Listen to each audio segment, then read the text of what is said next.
эфире «Актуальное интервью». 28 апреля сегодня Всемирный день охраны труда. В республике завершается месячник охраны труда. Он проводился в целях содействия предотвращению несчастных случаев и заболеваний на рабочих местах. И об итогах месячника, и в целом о состоянии безопасности и условий труда работников мы сегодня будем говорить с гостем студии, главным техническим инспектором труда Федерации профсоюзов республики Виктором Ишниязовым. Виктор Ибрагимович, здравствуйте. Добрый день. По данным Гострудинспекции республики, производственный травматизм в регионе, к сожалению, увеличивается. С чем это связано и какая работа проводится профсоюзом в этом направлении? Да, маленькая статистика, она не увеличивается, остается на том же уровне, то есть не сокращается. Но в первую очередь это связано с увеличением, с износом оборудования, на котором работают работники, то есть которые уже не соответствуют требованиям охраны труда. Во-вторых, все-таки у нас развивается бурно промышленность республики, то есть увеличивается количество рабочих мест, которые трудятся в опасных, тяжелых и вредных условиях труда, который является фактором риска в первую очередь по травматизму. И в-третьих, это, конечно, что плохо, это, конечно, неудовлетворительная организация работ в сфере охраны труда, со стороны работодателя, то есть ослабление требований в сфере охраны труда. Ну а какая-то профилактическая работа в этом направлении проводится? Да, профилактическую работу проводим. Мы как Федерация профсоюзов, конечно, согласно Трудового кодекса участвуем в расследовании несчастных случаев, вне зависимости от форм собственности. Если там профсоюзная организация, то есть мы, согласно Трудового кодекса, обязательно должны принимать участие и защищать интересы в первую очередь работника этой организации. Во-вторых, мы ежегодно проводим анализ производственного травматизма, по итогам которого то есть выявляем факторы, по которым произошли несчастные случаи, и уже потом направляем в отраслевые министерства и ведомства ознакомительные письма для того, чтобы эти министерства и ведомства провели именно работу со своими подведомственными организациями по предотвращению или вообще сокращению несчастных случаев на производстве. Охрана труда и контроль за соблюдением условий труда и работников – это одно из основных направлений деятельности профсоюзов. И расскажите, какие мероприятия проведены в рамках месячника охраны труда, о котором мы говорили в начале, о котором я рассказал в двух словах. Что было сделано? Вообще, месячник – это ежегодное мероприятие, которое проходит с 1 по 30 апреля на основании распоряжения правительства. В текущем году месячник идет, то есть Всемирный день охраны труда объявлен под девизом именно охрана труда молодежи, конечно, потому что у нас очень большой травматизм среди молодежи, потому в первую очередь направлен на это. А Федерация профсоюзов, в свою очередь, разработала методические рекомендации по проведению месячника по охране труда для своих членских организаций, направила их адрес, и они их используют. В данных рекомендациях использованы, то есть как проводить с самого начала, какие мероприятия можно включать, какие конкурсы, подробно расписаны мероприятия, которые проводятся.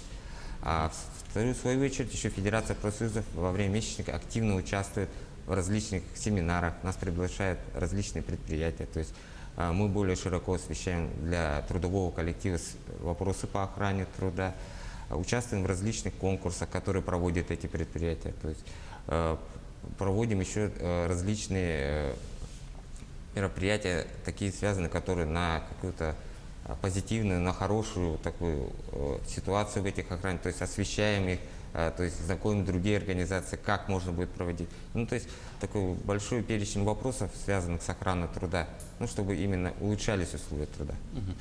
Мы говорили только что про то, что промышленность в республике развивается, появляется больше рабочих мест, то есть травмоопасных рабочих мест.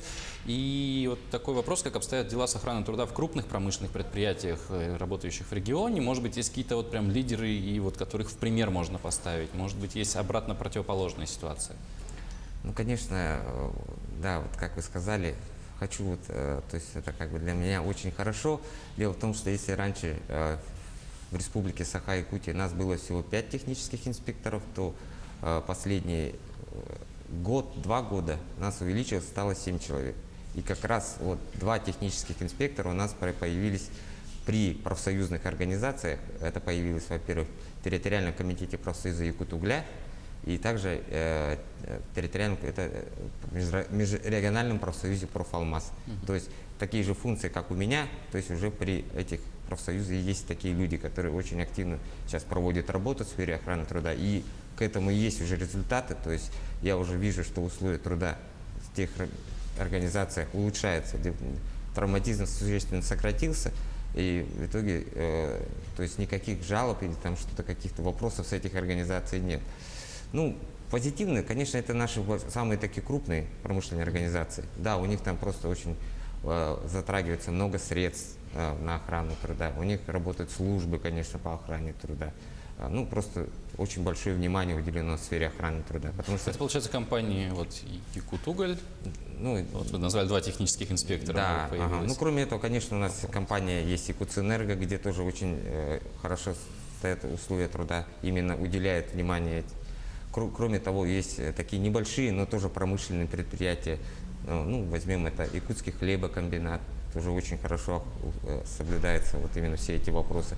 Ростелеком. То есть, ну, крупные организации, дело в том, что у них и вопросы У крупные. них и средств, вероятно, И на средства это большие. больше. А есть какие-то, вот, ну, скажем так, антилидеры в этом Ну, вопросе? я не хотел бы в такой хороший день, как Всемирный день охраны труда, Ну, озвучивать. просто, да, есть или нет? Есть, Есть, вероятно. это антилидер, это дело в том, что тот руководитель организации, который не думает об охране труда, то есть не организовывает ни службу охраны труда, то есть не выделяет ни средства охраны, не проводит никакие мероприятия, то и там действительно будет и Такие случаи есть. есть, конечно. Хорошо. А вот недавно у нас был случай с пожарной частью в Кангаласах, и вот буквально сегодня глава МЧС Владимир Пучков, он прокомментировал эту ситуацию.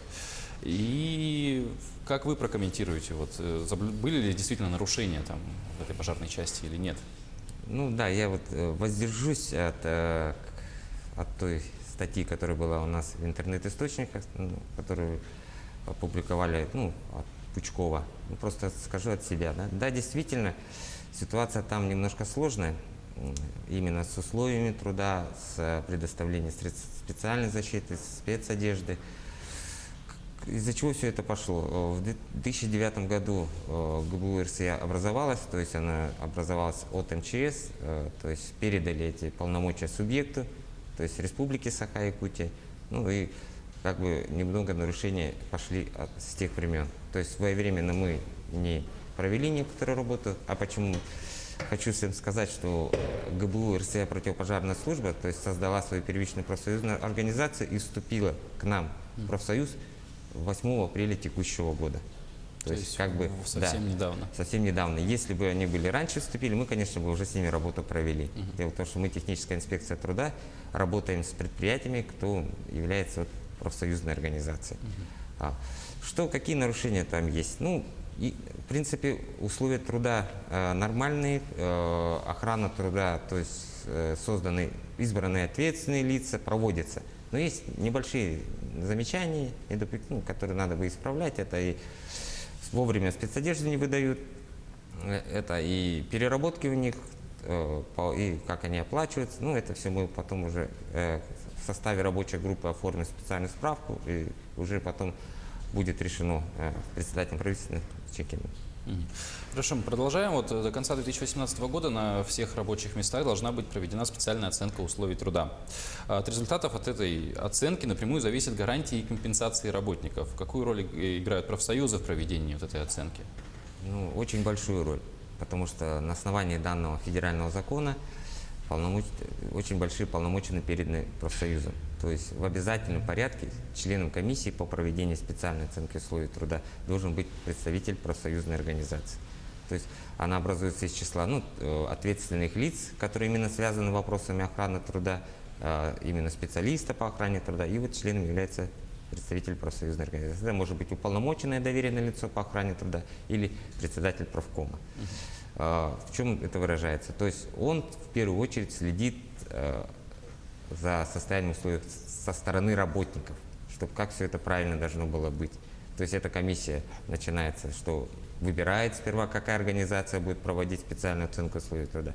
В дальнейшем, это когда придет эксперт для проведения замеров, участвует в замерах каждого рабочего места, следит за правильностью проведения, чтобы не было, что не провели какие-то замеры или вообще не проводились замеры, в первую очередь это следит. Может быть, следит, чтобы замеры проводились в разное время года. То есть, зная свою специфику своего производства, он указывает для эксперта, что именно, какие именно условия проводить замеры. Виктор Ибрагимович, вот мы знаем, что в Федерации профсоюзов республики уже много лет действует институт уполномоченных по охране труда. Это общественники, которые осуществляют контроль за соблюдением законодательства в области охраны труда на предприятиях. И вот хотелось бы узнать поподробнее, какие на них функции возложены, какие у них есть обязанности, возможно. Ну, вообще, уполномоченное доверенное лицо по охране труда – это наша боевая единица. На них и все и сложено, именно общественный контроль в сфере охраны труда. Дело в том, что они ежедневно следят за состоянием условий охраны труда. То есть в случаях угрозы жизни человека они предотвращают. То есть выносят представление на имя работодателя, что вот в данных условиях трудиться нельзя, необходимо устранить, только в дальнейшем необходимо. Ну, вообще у нас уполномоченных около 2000 человек по республике. Это вот наша огромная сила, которая проводит ежедневную работу в сфере охраны труда.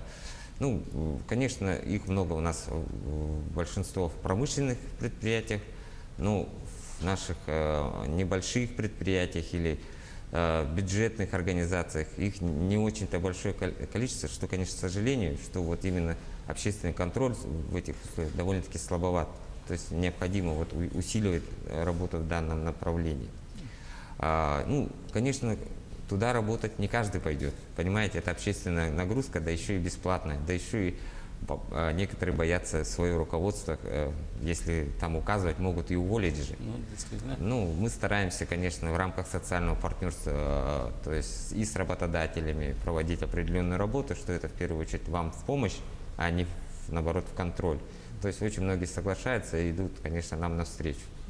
Ну, еще для поддержки уполномоченных у нас у профсоюзов есть такой свой документ, это коллективный договор, в котором прописаны дополнительные какие-то льготы, гарантии можно прописать. То есть для уполномоченных мы здесь рассматриваем, что может быть дополнительный отпуск, там 3 дня, допустим, или там производится какая-то премия ежеквартальная. Виктор Ибрагимович, к сожалению, у нас подсказывает, время подходит к концу. Очень интересная и полезная, самая главная беседа. Друзья, это было актуальное интервью. Оставайтесь с нами.